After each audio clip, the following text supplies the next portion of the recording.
अंधे का पुत्र अंधा।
मित्र मेरी बात सुनो, मित्र मेरी बात सुनो, मित्र मित्र बात सुनो, मित्र बात सुनो, मित्र मेरी बात, मित्र रुको। नहीं गण, ये रुकने का नहीं, प्रारंभ का समय है। प्रतिशोध का प्रारंभ। यद्यपि युधिष्ठिर को मैं सम्राट बनते हुए नहीं देख सकता था, फिर भी मैं आया, है ना? पर आज द्रौपदी ने मेरा अपमान कर दिया। कर मुझे अंधे का पुत्र अंधा कहा, मेरे पिता का अपमान कर दिया। इन पांडवों ने मेरा अपमान कर दिया। कर मैंने तुमसे कहा था कि मैं इन पांडवों का कभी आयत नहीं करूंगा, परंतु ये भी कहा था यदि किसी ने मुझे उकसाया तो मैं शांत नहीं रहूंगा। जो आज मेरे साथ में हुआ, जो पांचाली ने मुझे कहा, वो मैं कभी नहीं भूलूंगा और इन्हें भूलने भी नहीं दूंगा। इतिहास स्मरण रखेगा इस पल को और इसके परिणाम को। इस सम्मान का मूल्य चुकाना होगा इस पांचाली को और उन पांडवों को भी।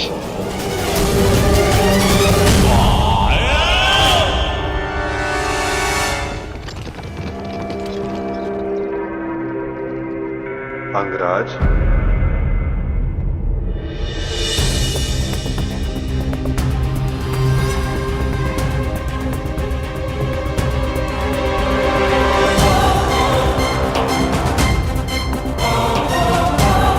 तुमने जिसका चयन किया उसने तुम्हारा साथ छोड़ दिया मित्र। अब भी समय है, अंतिम अवसर है, उचित चयन कर लो मित्र। अपने चयन का अंतिम अवसर मैं रंगभूमि में छोड़ आया हूं वासुदेव,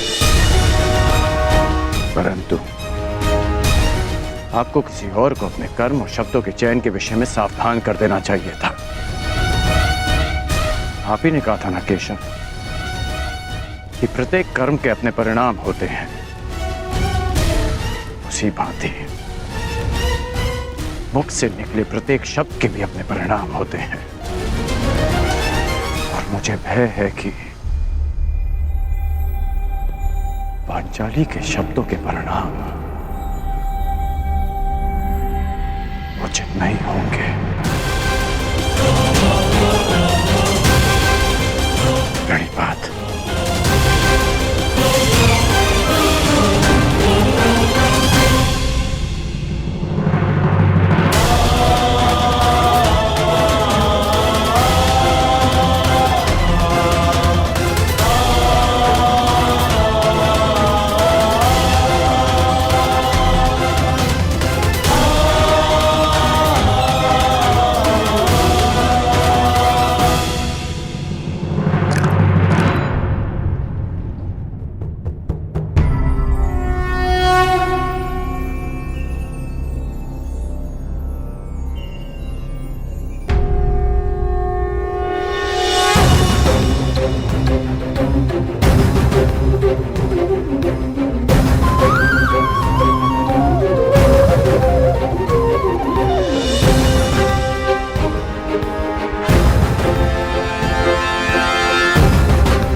आओ सखी।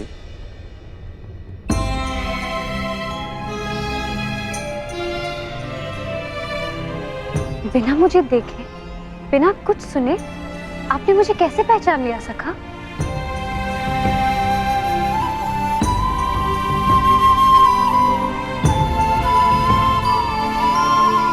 सखी सखा का संबंध ही ऐसा होता है। एक सुनकर तो परायों को पहचाना जाता है सखी। केवल मन से जिसकी मन की बात जान लो, सखा वही होता है।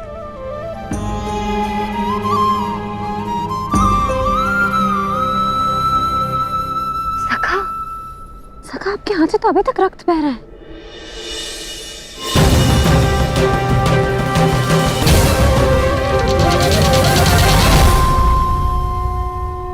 आपके हाथ से तो अभी तक रक्त बह रहा है।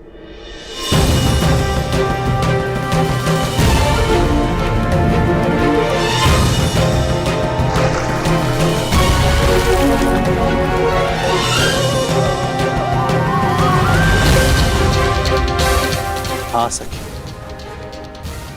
कुछ घाव सरलता से नहीं भरते हैं।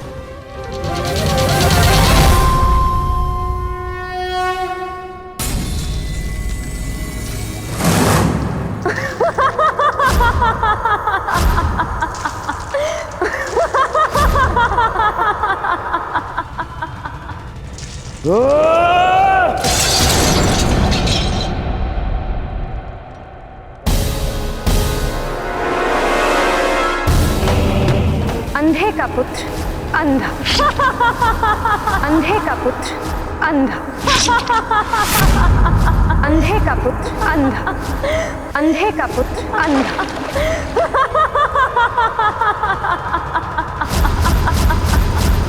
ये क्या कर रहे हो तुम? हट जाओ! बाबा श्री, बाबा श्री। दुशासन, ज्येष्ठ, हाथ लग जाएगा ज्येष्ठ। तो मैं जानना चाहता हूँ कि ऐसा कौन सा घाव है जो उस घाव से ज्यादा पीड़ा दे सकता है जो पांचाली के वचनों ने मुझे दिया है।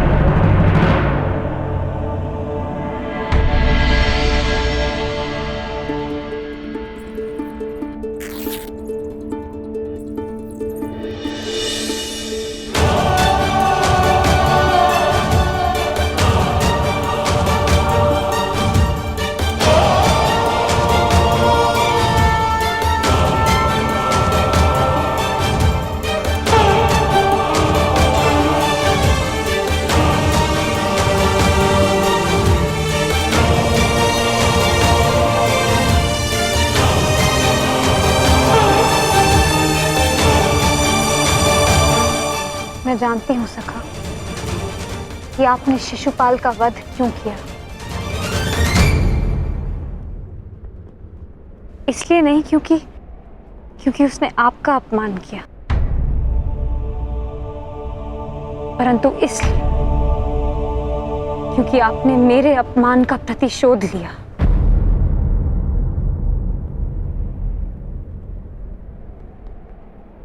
प्रतिशोध सबसे भयंकर अस्त्र है याज्ञसेनी, जो कभी ना भर जाने वाले घाव दे देता है।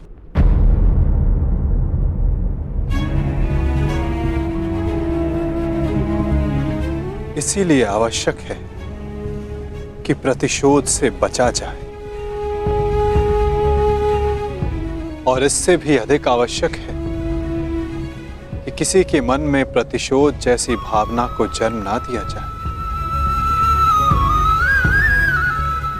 क्योंकि प्रतिशोध मनुष्य के विवेक को हर लेता है, भले बुरे की समझ छीन लेता है, नेत्र होते हुए भी मनुष्य को अंधा कर देता है। अंधे का पुत्र अंधा।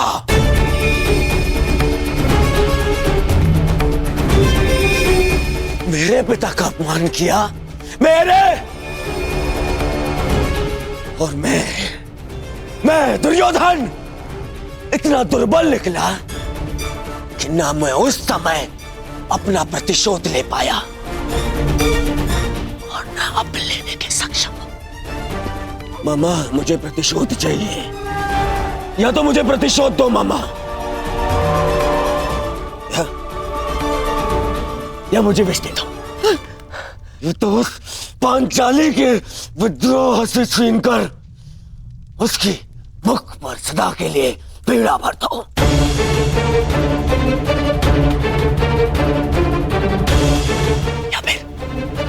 या फिर मेरी आंख और मेरे कंठ में पिघला हुआ लौह डाल दो ना। हाँ, पिघला हुआ लौह डाल दो मामा, क्योंकि मैं केवल इसलिए प्रतिशोध नहीं ले सकता कि मैं सम्राट नहीं हूं, और मेरे पिता मुझे युद्ध की आज्ञा नहीं देंगे। और इस अग्नि में जलने से अच्छा होगा कि मैं अपने चिता में अग्नि लगाऊं और उसमें कूद जाऊं।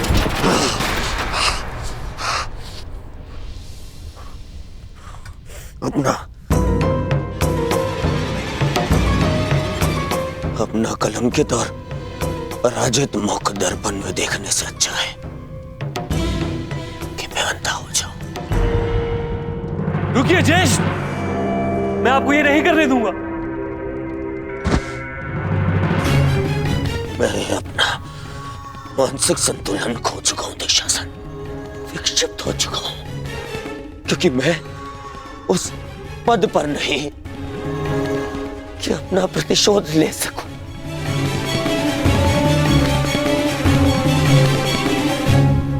और मेरे पिता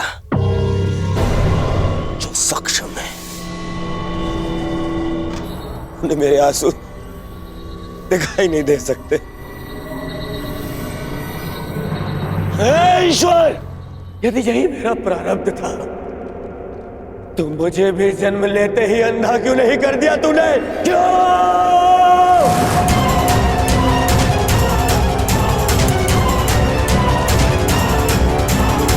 परंतु अब तेरे किए अधूरे काम को मैं पूरा करूंगा, मैं पूरा करूंगा।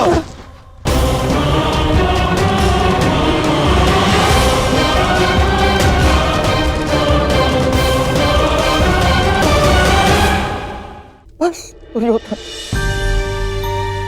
बस। मेरा दुर्भाग्य और मत बढ़ा।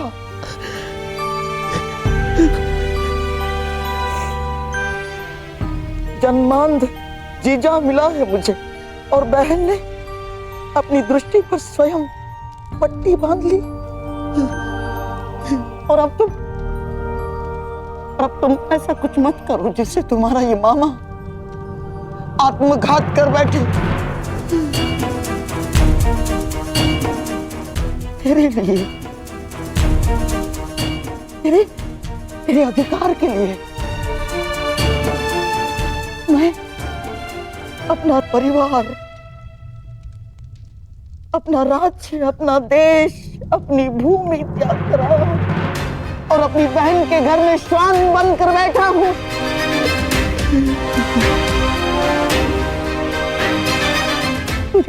तुझे कुछ हो गया तो तेरे पास कुछ शेष नहीं बचेगा दुर्योधन। टूट जाऊंगा मैं।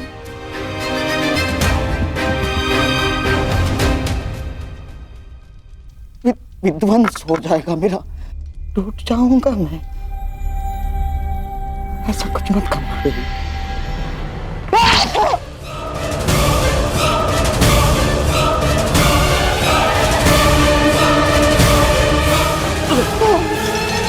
मामा, मामा,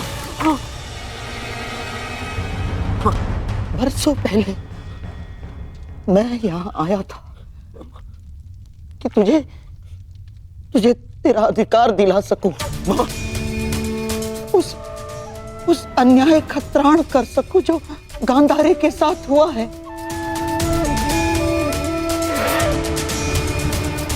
पांडवों के जाने के पश्चात मुझे ऐसा लगा था कि सब कुछ ठीक हो गया, परंतु ऐसा कुछ नहीं हुआ दुर्योधन। ये घाव भरा नहीं है अभी, हरा है, हरा। परंतु अब इस घाव का त्राण मैं पूर्ण करूंगा। परंतु आपके घाव पर पट्टी मामा। नहीं, अब इस घाव पर पट्टी तभी बंधेगी जब तेरा प्रतिशोध पूर्ण हो जाएगा।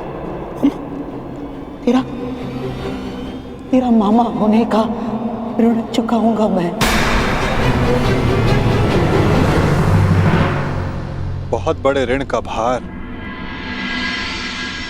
मेरे कंधों पर तुमने डाल दिया है सखी।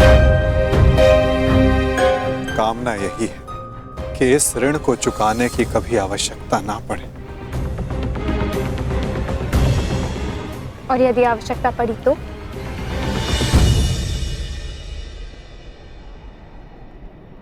तो फिर इस चीर के हर धागे का ऋण 100 गुना करके चुकाएगा तुम्हारा ये सखा।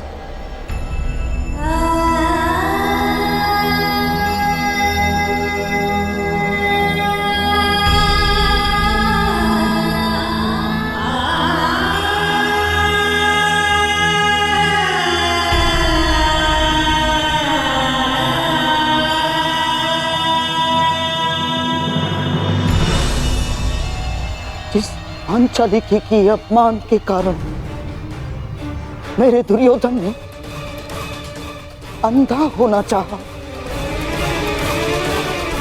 उस पांचाली का ऐसा अपमान करूंगा जिसे देखकर सारा संसार अंधा हो जाना चाहेगा। उसने तुम्हारा उपहास किया है ना, तो मैं भी हरी सभा में उसे वस्त्रहीन कर दूंगा।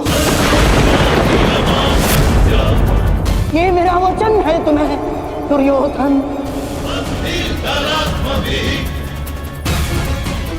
उसने तुम्हें गाली दी है ना, उसके शरीर से एक एक वस्त्र खिंचवा लूंगा मैं, ताकि भरी सभा में पड़ती हजारों दृष्टियां उसे काली जैसी लगे। भरी सभा में पांचाली कराएगी, चित्कार करेगी, और उसके ये चित्कार का त्राण उसके वो 5 महाबली पति भी नहीं कर पाएंगे। उस याज्ञ सेनी की ऐसी अवस्था करूंगा कि वो अग्निसूता अग्नि में प्रवेश करने की कामना करे। उस पांचाली का मान इस भांति छिन्न भिन्न कर दूंगा मैं कि संसार में कोई अपने पुत्री का नाम द्रौपदी नहीं रखेगा। ये मेरी प्रतिज्ञा है।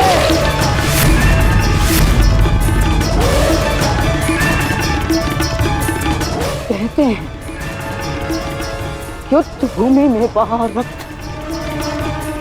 इतिहास बदलता है,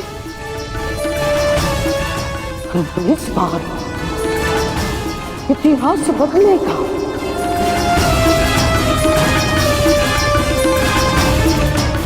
बिना रक्त बहाए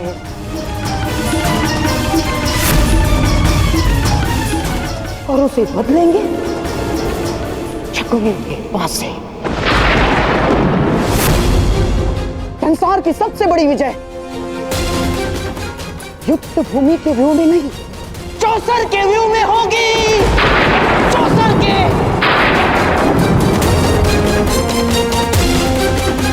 व्यू रचा जा चुका है सब। मैं आपके कहने का तात्पर्य समझ ही नहीं सका। तो समझ लो कि हमारे कर्मों का, हमारे शब्दों का फल हमारे समक्ष आने को, सृष्टि की धारा बदलने को है, और शीघ्र ही तुम्हारे समक्ष विकल्प आएंगे पांचाली, और सब कुछ विकल्प के चयन पर निर्भर करेगा। सखी, प्रत्येक मनुष्य की सबसे बड़ी शक्ति ही उसकी सबसे बड़ी दुर्बलता भी होती है, और धर्मशील की दुर्बलता उसका धर्म होता है। इसलिए प्रयास करना कि समय आने पर धर्मात्मा को दुर्बल पड़ने से रोक सको।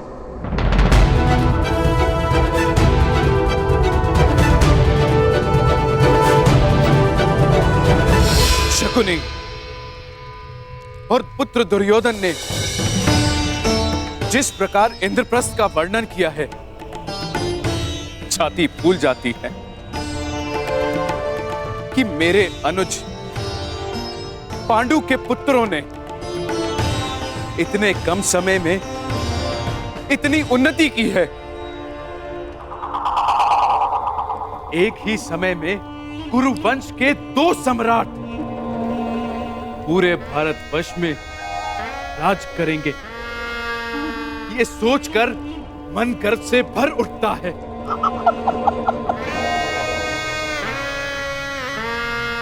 बस एक ही खेद है कि मैं गांधारी और ताचरी समेत अन्य सभी लोग इस राजसू यज्ञ में सम्मिलित ना हो पाए।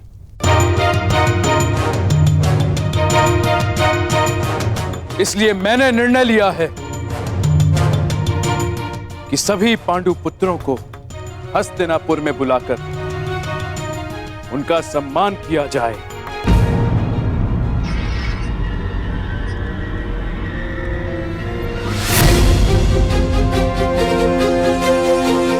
यह तो बहुत आनंद की बात है महाराज।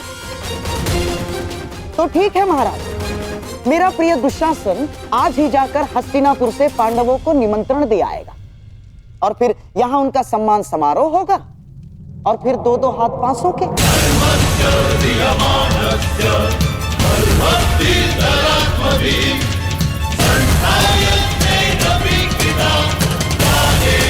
परंतु गांधार नरेश, सम्मान समारोह में युद्ध क्रीड़ा का क्या काम?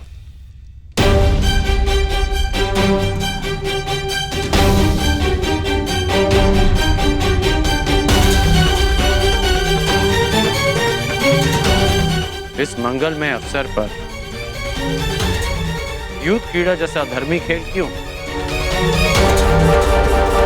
अंगराज बने अब समय ही कितना हुआ है महाबली कर्ण, अर्थात धीरे धीरे राजकुल के सारे नियम आप समझ जाएंगे, ज्ञात हो जाएंगे आपको। अन्य खेलों की भांति युद्ध क्रीड़ा भी एक प्रकार का मनोरंजन है। नहीं है। मेरी दृष्टि में युद्ध क्रीड़ा एक व्यसन है जो मनुष्य की मति हर लेता है। अंगराज, ये राजसभा का नियम भी है और नैतिक बंधन भी कि जब बड़े विचार विमर्श कर रहे हों तो छोटों को बीच में नहीं बोलना चाहिए। महाराज ठीक कहते हैं। और मेरे विषय में आपका क्या कहना है गांधार नरेश? मैं इस सभा में सबसे अधिक ज्येष्ठ हूं। मेरा मानना भी वही है जो अंगराज का।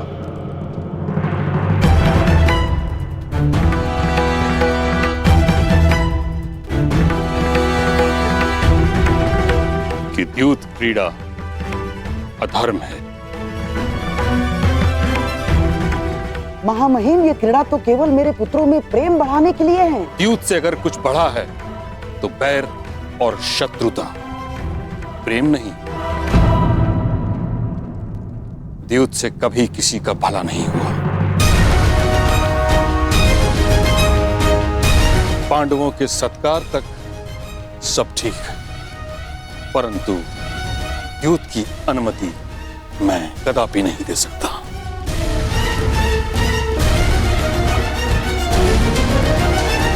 परंतु महामहिम, अतिथि का स्वागत और मनोरंजन उनकी रुचि के अनुसार ही तो होना चाहिए ना। अब महाबली भीम के लिए स्वादिष्ट भोजन की व्यवस्था होगी, देवी पांचाली के लिए वस्त्र आभूषण होंगे, नकुल और सहदेव के लिए आखेट और अश्वारोहण होगा, अर्जुन के लिए संगीत, परंतु धर्मराज के लिए क्या?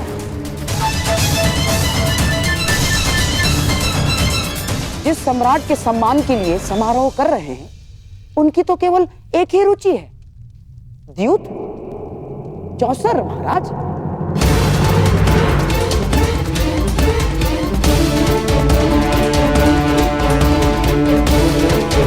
और पुत्र दुशासन स्वयं वहां जाकर पांडवों को निमंत्रण दे आएगा।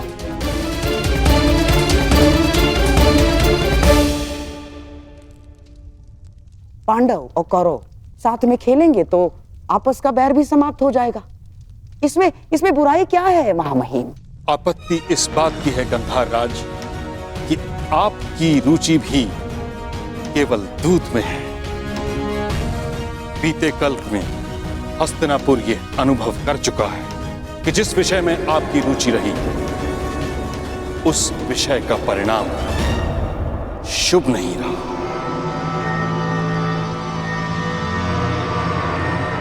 और दुशासन को दूत बनाकर भेजना मुझे एक और लक्ष्याग्रह का स्मरण करवा रहा है।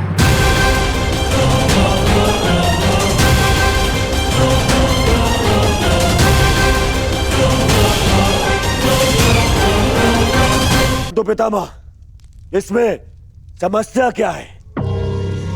द्यूत क्रीड़ा एक सामान्य खेल ही तो है। परंतु मेरा इतना विरोध होने के पश्चात भी द्यूत क्रीड़ा का इतना समर्थन असामान्य है दुर्योधन। बुराई ये है कि शास्त्रों में दूत को अधर्म कहा गया है।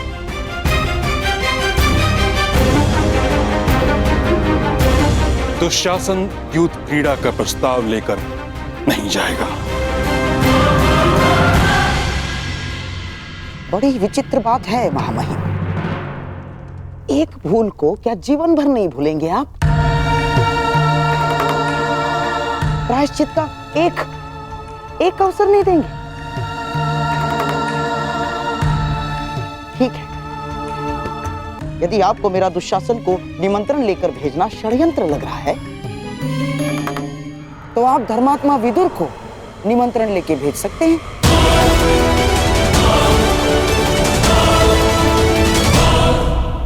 धर्मात्मा विदुर नीति अनुसार अपना कार्य करे और धर्मराज युधिष्ठिर नीति पूर्वक ही चाहे तो प्रस्ताव को स्वीकार कर ले।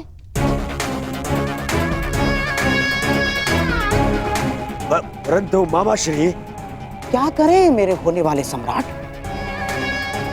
देखो, हमारे मन में कोई मैल नहीं है, परंतु महामहिम भीष्म और तुम्हारे परम मित्र कर्ण को यह सिद्ध करने के लिए धर्मात्मा विदुर को यदि निमंत्रण लेके भेजा जाता है तो इसमें मुझे कोई आपत्ति नहीं है ना।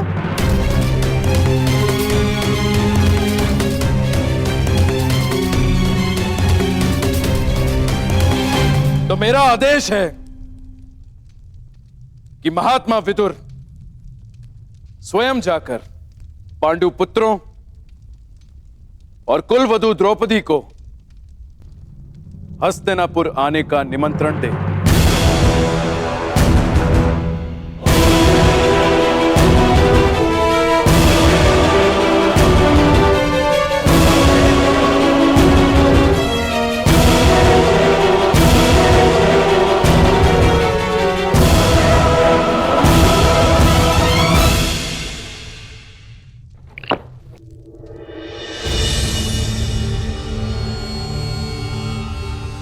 मामाजी, आपने स्वयं विदुर को वहां जाने को क्यों कहा?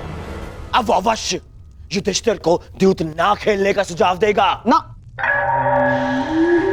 महात्मा विदुर यहां से हस्तिनापुर का दूत बनकर जा रहा है और वहां धर्मराज युधिष्ठिर उसका सम्राट बनकर स्वागत करेगा।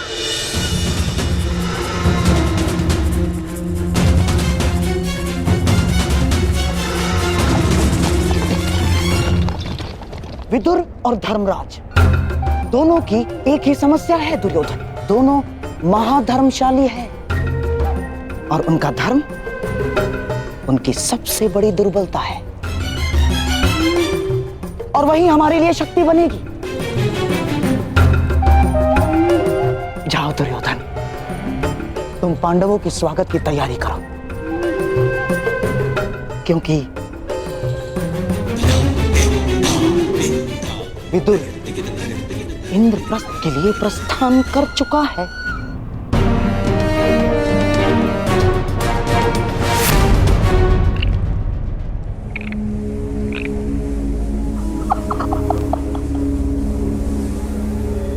जब दो धर्मात्मा मिलकर बैठेंगे तो मंथन से केवल धर्म ही निकल कर आएगा।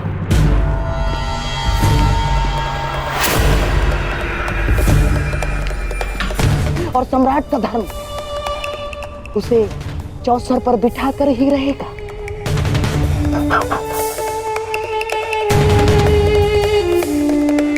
क्योंकि सम्राट युद्ध और द्यूत के निमंत्रण को कभी अस्वीकार नहीं कर सकता ना। और इसी प्रकार हमारी योजना में कोई बाधा नहीं डाल सकता। इंद्रप्रस्थ में आपका स्वागत है अंगराज कर्ण।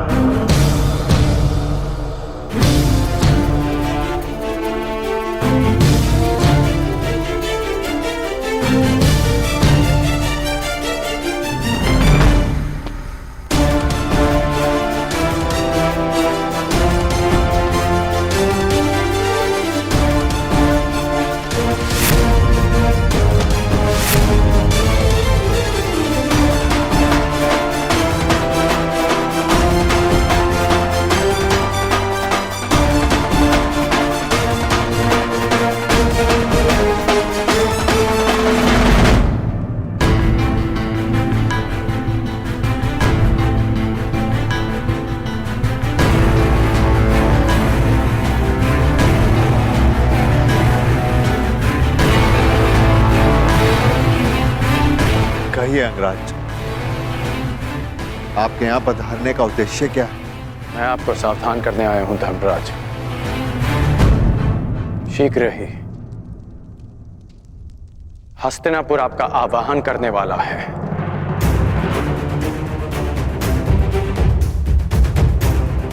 एक निमंत्रण आने वाला है।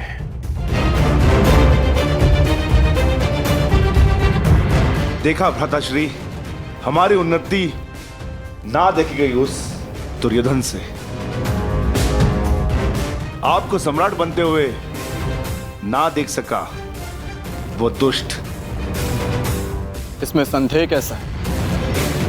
जिस भांति दुर्योधन यहां से क्रोधित होकर गया था, निस्संदेह उसने युद्ध का आह्वान किया होगा। यदि युद्ध का आह्वान करना होता तो मैं यहां सभा में प्रस्तुत नहीं होता। अभी तो युद्ध भूमि में तुम्हारी प्रतीक्षा करता है। अर्जुन, कर्ण महोदय को अपनी बात पूरी करने दो। अंगराज, किस निमंत्रण की बात कर रहे हैं आप? द्यूत निमंत्रण की। शीघ्र ही आपको द्यूत का बुलावा आएगा।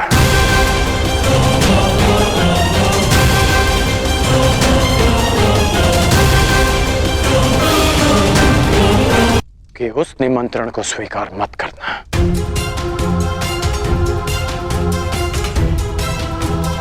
क्योंकि मुझे संदेह है कि गांधार राज ये निमंत्रण आपके सम्मान के लिए नहीं, उस अपमान के प्रतिकार के लिए भेज रहे हैं। संदेह तो मुझे तुम पर हो रहा है। तुम तो हमें पराजित करना चाहते थे, फिर क्यों हमें चेतावनी देने आए हो? क्योंकि तुम्हारा शत्रु होने के साथ साथ मैं एक योद्धा भी हूं, जो तुम्हें युद्ध भूमि में पराजित करना चाहता है, द्यूत में नहीं।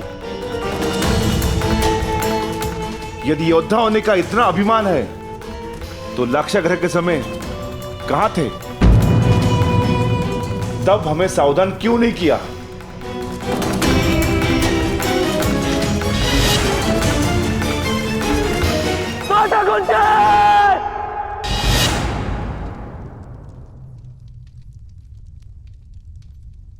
उस समय कुछ नहीं कर पाया,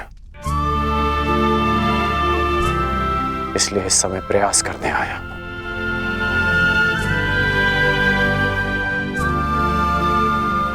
मेरा निवेदन मानिए,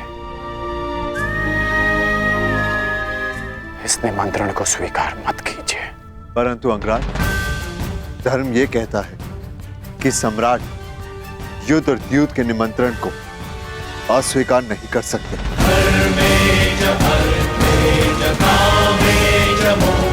प्रत्येक मनुष्य की सबसे बड़ी शक्ति ही उसकी सबसे बड़ी दुर्बलता भी होती है, और धर्मशील की दुर्बलता उसका धर्म होता है। इसलिए प्रयास करना कि समय आने पर धर्मात्मा को दुर्बल पड़ने से रोक सको। मैं कुछ निवेदन करना चाहती हूँ सम्राट। आपकी सबसे बड़ी शक्ति आपका धर्म है, परंतु इसे अपनी सबसे बड़ी दुर्बलता मत बनने दीजिए। अंगराज ने ठीक कहा,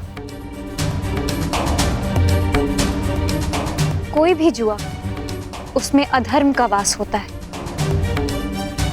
आप मत जाइए। ठहरो पांचाली।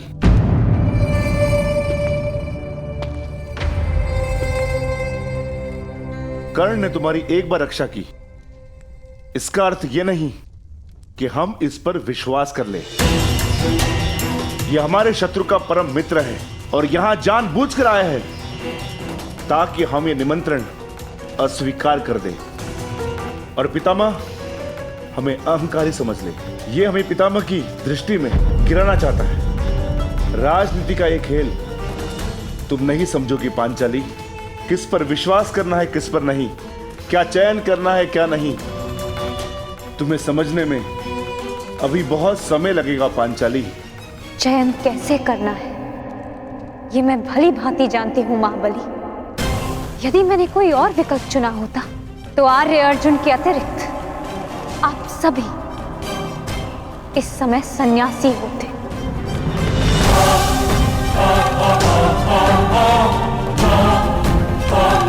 और उससे भी पूर्व यदि मैंने अपने चयन में थोड़ा सा भी परिवर्तन किया होता तो आर्य अर्जुन भी स्वयंवर में मेरा वरण ना कर पाते। मनुष्यों की परख मुझे भी, मित्र और शत्रुओं की भी। मैं मानती हूं कि अंगराज आपके शत्रु पक्ष से है, परंतु इस समय वो हमारे भले की बात कर रहे हैं और मैं उनके मत का समर्थन करती हूं। पांचाली! अनुज भीम, तुम्हें पांचाली से इस भांति बात नहीं करनी चाहिए। पांचाली को अपना मत प्रस्तुत करने का पूरा अधिकार है, परंतु पांचाली, भीम का मत भी उचित है। यदि हम हस्तिनापुर नहीं गए तो बहुत अभिमानी दिखेंगे। आपकी इसी सोच को गांधार राज भली भांति समझते हैं, इसलिए आपको द्यूत का निमंत्रण भेज रहे हैं। परंतु अंगराज अंगराज का कथन उचित है धर्मराज।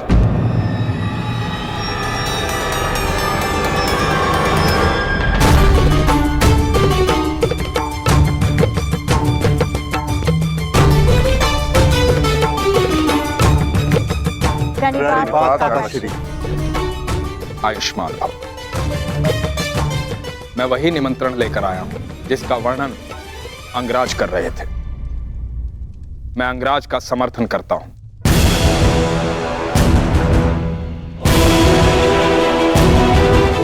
मुझे भी इसमें षड्यंत्र दिखाई देता है।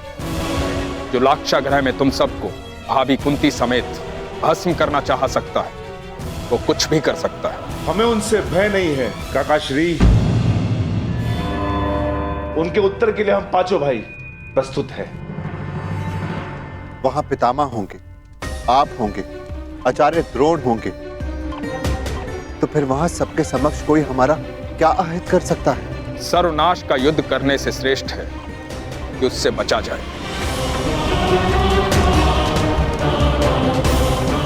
कीचड़ में गिरने से कदाचित बाहर आ जाए और वस्त्र मैले हो ही जाते, उससे बचना ही श्रेष्ठ है। सर्वश्रेष्ठ युद्ध वो होता है पुत्र जो युद्ध ना हो। और धर्म क्या कहता है काकाश्री?